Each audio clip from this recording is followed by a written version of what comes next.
Every notification, like, and breaking news alert triggers a small release of dopamine. Over time, your brain adapts to expect these fast, frequent rewards. If you reach for your phone the moment you wake up and find yourself trapped in a scroll you didn't consciously choose to start, your attention system is acting on chemical conditioning. That compulsion is a physiological hijack, not a personal moral failure. Reclaiming your focus does not require throwing the device in the trash. We are going to execute a structured digital detox designed to systematically re-engineer how your phone operates. To do this, we will work through 3 distinct phases: configuring software blocks at the operating system level, establishing strict physical boundaries in your home, and learning a mental override technique to handle the inevitable physical cravings. By completing these exact steps, you will strip away the constant psychological triggers. Your smartphone will transition from an addictive distraction machine back into a boring, low-dopamine utility tool. Your visual environment dictates your cognitive state.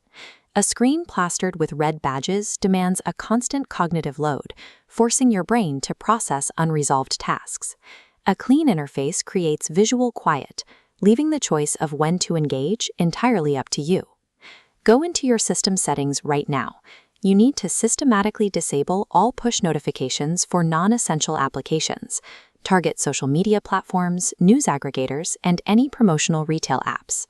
For this protocol, an alert is only considered essential if it represents direct, time-sensitive human contact. Phone calls, direct text messages, and calendar appointments stay on. Everything else gets turned off. Habits operate in a loop: a trigger, a behavior, and a reward. Eliminating random notifications completely severs the trigger phase. Your phone can no longer tap you on the shoulder to dictate where your attention goes. Next, we install a safety net for when your willpower inevitably dips. You need to apply hard, unyielding daily time limits on your top 1 to 5 most addictive applications. If you use an iPhone, open Settings and tap Screen Time. Navigate to App Limits, select Add Limit, and choose your most frequent categories, typically social or games. If you use Android, open Settings and go to Digital Wellbeing and Parental Controls. Open your dashboard, locate your primary time sync applications, and tap the hourglass icon next to them to assign your daily allowance. Do not set your limits to 0 minutes right out of the gate. Cutting yourself off completely creates immediate frustration, which almost always leads to a rapid burnout and a relapse. Give yourself a small window, like 20 or 30 minutes. Now apply the critical failsafe. Hand your phone to a trusted friend or family member and have them set the screen time passcode. If you know the PIN, you will bypass the limit in a moment of weakness. These software locks act as a necessary bridge.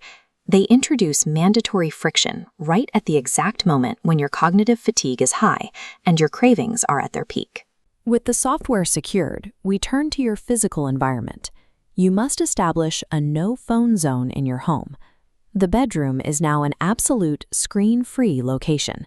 Buy a standalone alarm clock and leave your charger in the kitchen.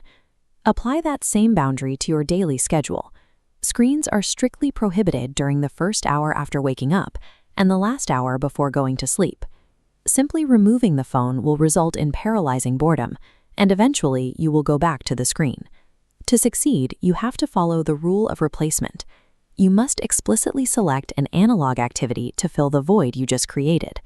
Place a book on your nightstand. Leave a journal on your desk. Plan a specific morning walking route. Stage these physical objects in advance.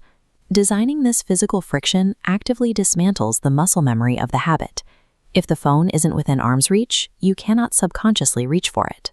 Even with perfect boundaries, your brain will still demand its chemical reward.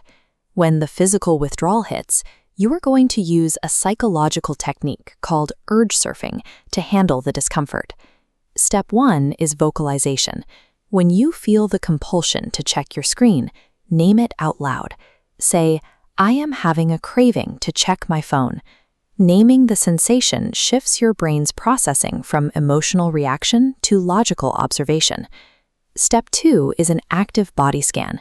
Pay attention to your physical state and identify exactly where the tension lives. Notice if there is a tightness in your chest, a knot in your stomach, or a restless feeling in your hands. Step 3 is physically grounding your nervous system using the 4-7-8 breathing technique. Inhale deeply for 4 seconds, hold that breath for 7 seconds, and exhale slowly for 8 seconds. This forces your parasympathetic nervous system to initiate a calm state. Cravings operate on a biological timeline. If you observe the urge without feeding it, it will follow the pattern of a wave. It builds, hits a peak of intensity, and naturally subsides completely within a 15 to 30-minute window. Every single time you successfully ride out this wave without supplying the digital reward, you actively rewire your brain, physically weakening that craving pathway for the future.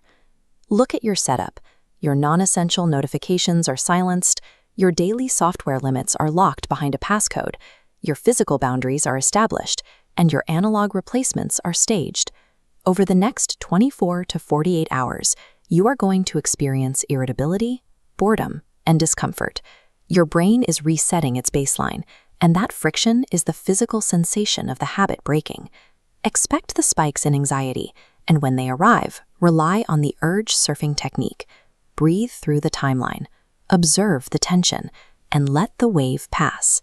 Your protocol is ready. Lock your screen, walk away from the device, and go start your analog activity right now.